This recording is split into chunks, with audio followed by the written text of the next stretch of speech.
우리에게 예수 그리스도 말고는 다른 어떤 귀한 것도 없음을 고백하는 것이 우리의 삶이 될 수 있기 바랍니다. 중소교회에서 매년 연말이 되면 봉사자를 세웁니다. 큰 교회도 봉사자를 세우긴 합니다. 그러나 중소교회에서 봉사자를 세우는데 많은 어려움을 겪습니다. 차량 봉사자가 부족하다, 교사가 부족하다, 또한 식당에서 봉사할 사람이 없다 등등 여러 곳에서 봉사할 사람이 없다라는 이유를 이들의 이야기들을 많이 듣습니다. 그럴 때마다 교회는 기존의 봉사자들에게 또 다른 봉사의 일을 맡깁니다. 한 사람이 이런 봉사를 맡았는데 또 사람이 없으니까 또 다른 봉사의 직무를, 그리고 또 다른 봉사의 직무를 맡습니다. 이렇게 중첩되는 봉사일을 하다 보면 성도는 내가 봉사하는 것이 봉사가 되지 않게 됩니다. 기쁨의 봉사가 아닌 의무의 봉사가 되기도 합니다. 어쩔 수 없이 내가 이 직분을 맡았기 때문에 어쩔 수 없이 봉사를 하게 됩니다. 그래서 이 봉사는 기쁨의 봉사가 아니라 고역의 봉사가 되기도 합니다. 매년 왜 이런 일이 일어나게 될까요? 그것은 우리에게 무언가가 빠져있기 때문이지 않을까요? 무엇인가 없기 때문에 직분을 맡아 섬기는 것이 고역이고 제가 이것만은 안 됩니다 라고 말까지 하게 되지 않을까요? 오늘 우리가 읽은 말씀을 통해서 우리에게 무엇이 빠져있는지 없는지 한번 살펴보고 다시 하나님 앞에서 결단하는 시간을 갖고자 합니다. 우리에게 먼저 직분을 맡을 때 없는 것이 한 가지 있습니다. 그것은 하나님의 나라를 향한 비전이 없습니다. 6장 1절에 보면 우시야 왕이 죽던 해에 이사야가 하나님의 환상을 보는 장면이 나옵니다. 우시야 왕은 어떤 사람일까요?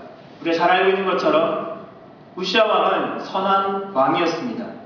하나님의 말씀대로 행했던, 참 착했던, 성경의 표현대로 하나님을 다윗의 길로 걸어갔던 그런 왕이었습니다. 그런데 이 우시야 왕이 죽습니다.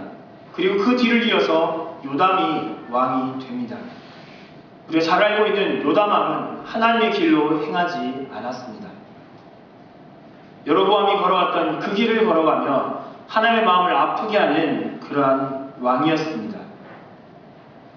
그래서 아마도 이사야는 우시야 왕이 죽던 해, 그리고 요담이 어떤 사람인지를 알기 때문에 아마도 그의 마음은 이 땅을 향한 이 나라는 이제 희망이 끝났다라는 생각을 품지 않았을까라는 생각을 할 수 있게 됩니다.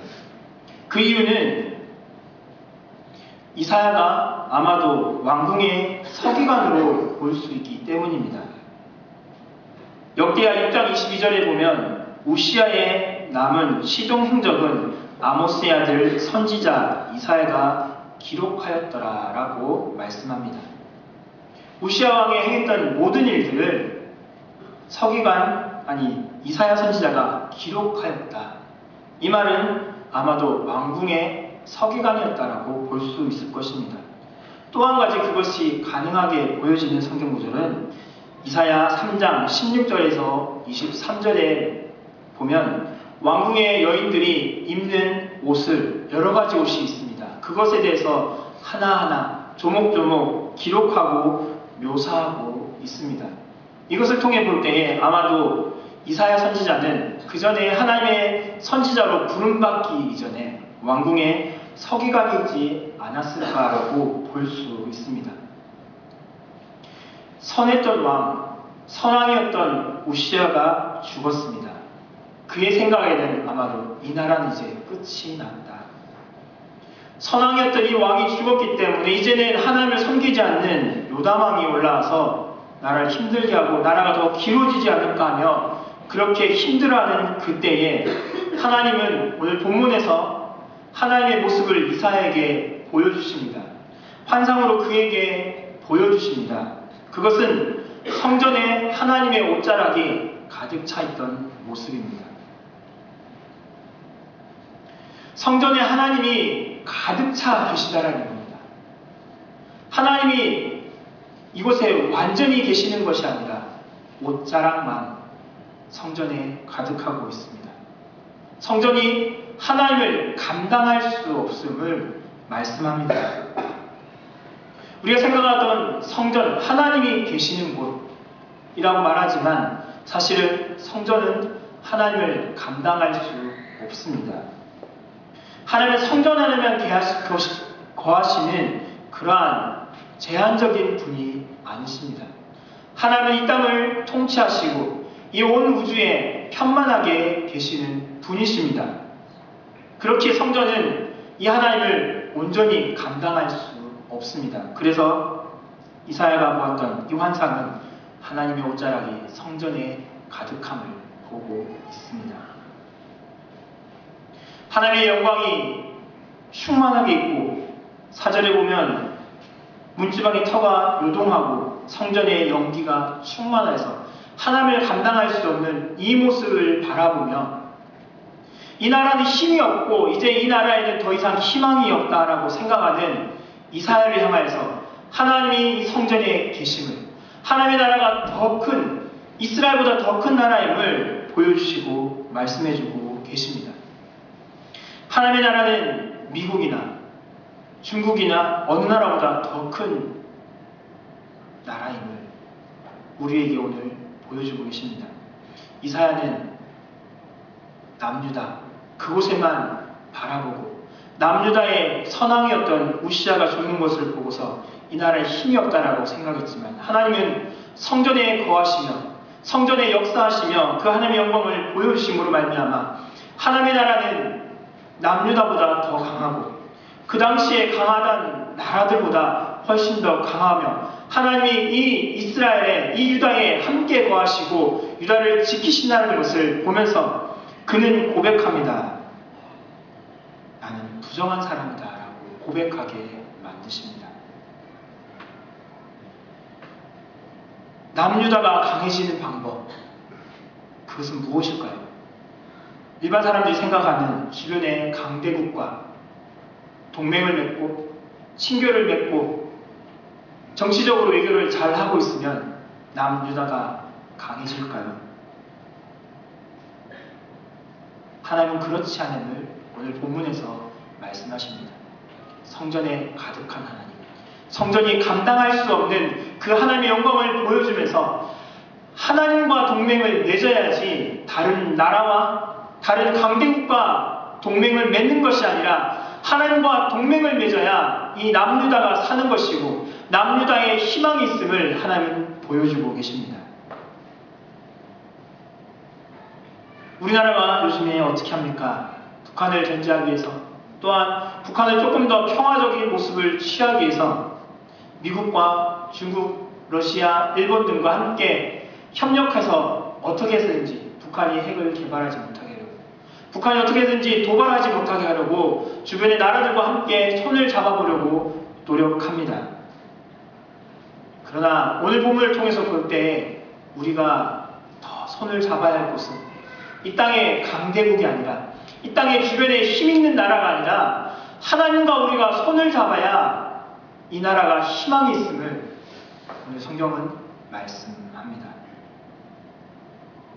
이사야 선지자는 하나님이 계시는 것을 바라보면서 내가 부정한 존재이며 나는 망하게 된 존재라고 내 마음이 우리나라가 왕이 죽었기 때문에 이 나라에 이제 희망이 없을 것이다. 잘 통치하던 왕이 죽었기 때문에 이 나라는 이제 희망을 잃을 것이다 라는 것이 아니라 하나님이 이 땅에 계시고 하나님 우리나라와 함께 하시면은 잘 될 것이다 라는 생각을 품지 못했기 때문에 이사야는 자기의 모습을 놓고 한탄하고 있습니다. 여러분, 우리나라는 누구와 동맹을 맺어야 할까요? 그리고 여러분은 누구와 동맹을 맺어야 합니까?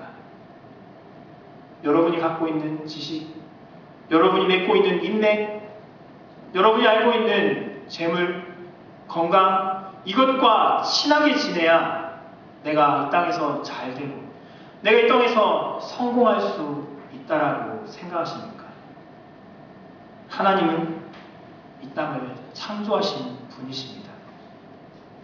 물질도 하나님의 손에 의해서, 사람도 하나님의 손에 의해서, 건강도 하나님의 손에 의해서 좌지우지 되고 있습니다.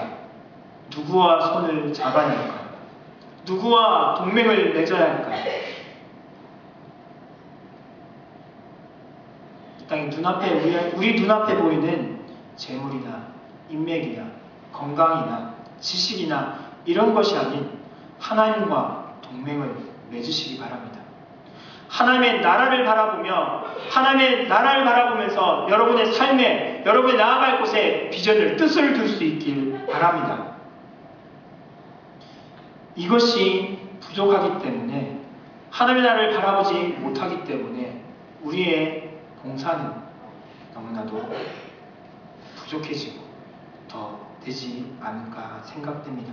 두 번째, 우리에게 부족한 것은 하나님의 마음이 우리에게 부족합니다. 하나님 오늘 말씀을 통해서 구인 광고를 내십니다.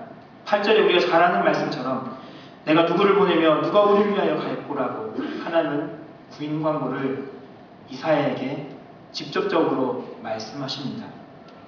이사야를 불러놓고 내가 누구를 보낼까? 내가 누가 우리를 위해서 가겠느냐라고 이사야에게 물어보십니다. 하나님의 나라가 어떤 나라인지 이사야는 보았습니다. 하나님의 영광을 바라보면서 성전이 하나님의 옷자락도 감당할 수 없으며 문지방이 요동하는 그 모습들을 바라보고 성전의 연기가 충만한 그 하나님의 영광을 바라보면서 하나님의 나라가 어떠한 것인지를 깊이 알게 된 이 이사야는 그래서 고백하였지 않습니까? 하나님의 나라를 알게 되니까 이사야는 자신이 가겠다고 고백합니다. 그래서 이사야는 내가 여기 있습니다. 나를 보내주소서라고 고백하고 가지 않습니까? 그는 왕궁의 서기관이었습니다. 소위 말하는 잘 나가는 사람이었습니다. 그런데 우시야 왕이 죽으면서 아마도 그 또한 해직되지 않았을까 싶습니다. 아무튼 그는 하나님이 찾으시는 사람으로서 그는 하나님의 길을 따라 걸어갑니다. 우리가 성경을 인정하지 않는 외경에 이런 것이 있습니다. 이사야 외경 중 이사야 승천서라는 것이 있습니다. 거기에 보면 므낫세 왕자가 이사야를 톱으로 켜 죽이는 장면이 나옵니다. 히브리서에 보면 톱으로 켬을 당하는 세상이 감당치 못하던 자가 바로 이사야이지 않았을까라는 생각을 해보게 됩니다. 하나님의 마음을 알고 하나님의 나라를 보면서 하나님의 나라가 이 땅에 임하게 되면 이 나라가 부유케 되며 이 나라가 잘 된다는 것을 알기에 이사야 선지자는 하나님의 그 부름을 따라 나아갑니다. 그의 좋았던 배경, 왕궁의 서기관이었다라는 그 좋은 출신 배경을 놔두고 그는 선지자에서의 길을 걸어갑니다. 톱으로 켬을 당하는 그러한 죽음을 당하면서까지 그는 하나님의 길을 따라 나아갔고 하나님이 찾으시는 봉사자로 그는 서 나갔습니다. 하나님이 어떤 마음인지를 그는 알기 때문에 그렇게 나아갔다라는 것입니다. 우리 또한 이러한 고백으로 찬양하지 않습니까? 부름받아 나서니뭐 어디든지 가오리다. 아골골짝 빈들에도 가오리다라고 어디든지 가겠다고 고백하는 것이 우리의 모습이지 않습니까? 어느 교회나 비슷하겠지만 특별히 윗지방에 보면 서울에 있는 큰 교회들을 보면 한 봉사기관이 각광을 받고 있습니다. 어디일까요? 어느 봉사기관일까요? 큰 교회에서들 보면은 성가대, 찬양대가 있는 곳이 가장 각광을 받고 있습니다. 우리 교회 있는 찬양대를 비하하자는 의도가 아닙니다. 서울에 있는 큰 교회들 있는 찬양대는 소위 실력이 없으면 설 수가 없습니다. 웬만한 교수, 웬만한 대학교에 아니면 웬만한 시향에 있는 내노란 사람들이기 때문에 그곳에서 찬양을 한다면 그곳에서 사람들 앞에서 찬양을 하면 그 사람의 실력이 높아지기 때문에 큰 교회에서는 찬양대에 누구나 서로 서기를 원하고 있고 그곳이 가장 각광받고 있는 봉사 기관입니다. 하나님 이것을 원하실까요? 하나님의 나라를 바라보는 것이 아니라 자기 이름을 내세우기 위해서, 나의 실력이 이만큼 된다라는 것을 내세우기 위해서 찬양대에 서는 모습, 하나님이 원하시는 것일까요? 하나님의 나라를 바라보며 헌신하는 자의 모습일까요? 하나님의 마음을 갖고 찬양하는 사람일까요? 제가 저희 교회 와서 찬양단을 인도하고 있습니다. 다른 교회에서는 찬양단을 인도해보지 못했습니다. 그냥 잠시 찬양 잠시 인도하고 내려오는 것으로 했었는데, 이 교회 와서, 모형도 교회 와서 찬양단을 직접 맡아서 하고 있습니다. 그러면서 이번에 찬양단 친교회를 통해서 내년에 카리스 찬양단의 목표를 정했습니다. 말 그대로 그냥 찬양만 하고 노래하는 것이 찬양단의 목적이 아님을 비추었습니다. 성도들의 마음을 기쁘게 하기 위한 찬양이 아니라 예배란 무엇인지를 함께 나누자. 앞에서는 이 자리가 어떠한 자리인지를 함께 공부해 나가자라고 이야기하고, 내년에 이것을 함께 놓고 공부하려고 같이 바라보려고 합니다. 사람들 앞에 서 있는 자리가 나를 내세우는 자리가 아니라 하나님이 보시기에 더 기뻐하시는 자리로서, 예배하는 자가 어떠한 자인지 그것을 보려고 함께 노력하고 있습니다. 하나님의 나라를 바라보려고 하고 하나님의 마음을 품고 어떻게 함께 섬겨나갈 것인가를 공부하고 계획하려고 하고 있습니다.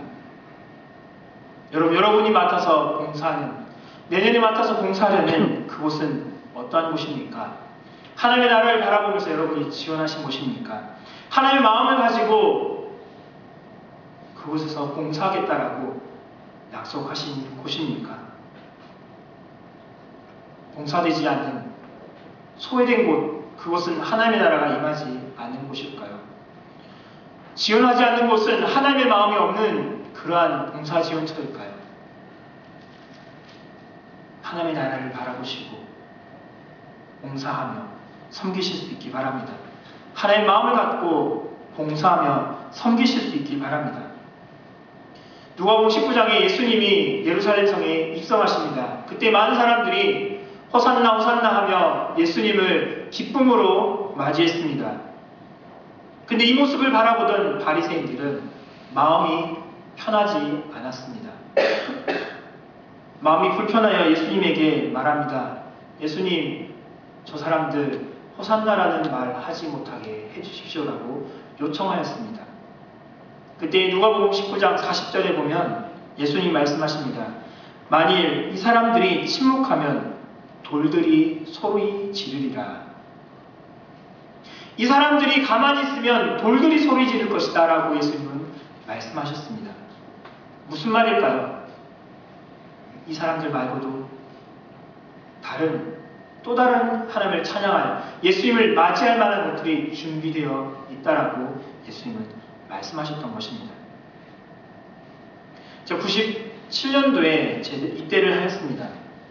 근데 입대를 했는데 95년대쯤 때부터 이렇게 컴퓨터를 이용해서 주보를 만들기 시작했습니다. 컴퓨터를 요즘에는 이용해서 주보를 만드는 것이 많이 보급되었고, 또 컴퓨터를 조금만 다룰 줄 알면은 누구든지 쉽게 문서를 만들 수 있었습니다. 그러나 95년도, 96년, 97년도 때는 그래도 컴퓨터를 조금 다룰 줄 알아도, 뭔가 좀 더 할 줄 알아야, 컴퓨터에 대해서 조금 더 알아야 주보를 만들고 편집을 할 수 있는 시기였습니다. 그러던 때에 제 모교에서 제가 대학부에서 주보를 만들고 편집을 하였습니다. 군대 입대하면서 제 마음 가운데는 많은 고민이 들었습니다. 내가 입대하면 저 주보를 누가 만들까? 나 말고 컴퓨터 잘 다루는 사람은 없는데. 이런 마음으로 입대를 했습니다. 입대하고 훈련받으며 자대에 배치받아서 편지가 왔습니다. 제 모교에서 만들었던, 대학부에서 주보를 만들어서 이렇게 보냈습니다. 잘 만들었더라고요. 제 나름대로는 고민했습니다. 나만큼 하는 사람이 없는데 내가 하면 누가 만들까? 이 고민을 했는데 하나님은 또 다른 사람을 통해서 교회의 일들을 해나가게 하셨다라는 겁니다. 예수님이 입성하시던 때에 아무도 환영하지 않는다면 예수님은 돌들이 소리 지를 것이라고 말씀하셨습니다. 하나님의 나라를 위해서 일해가는 사람들이 없다면, 이 교회에 없다면 하나님은 또 다른 사람들을 들어서 봉사의 일꾼으로 세우시고 하나님의 나라를 위해서 일해가는 일꾼으로 하나님은 세우신다라고 말씀하십니다.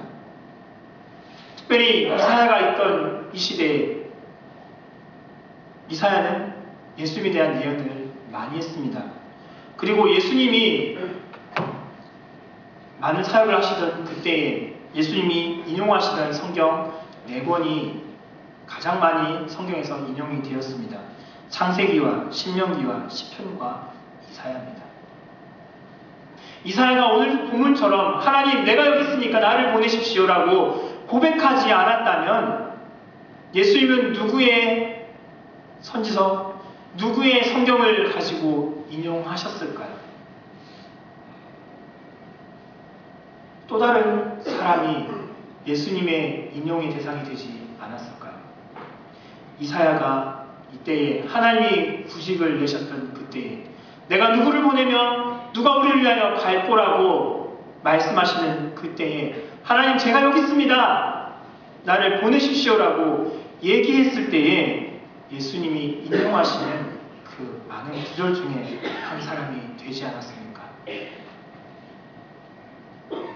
사랑하는 성도 여러분, 이제 조금 있으면 교회에서 임명을 합니다. 2015년을 섬길 임명자들을 임명합니다.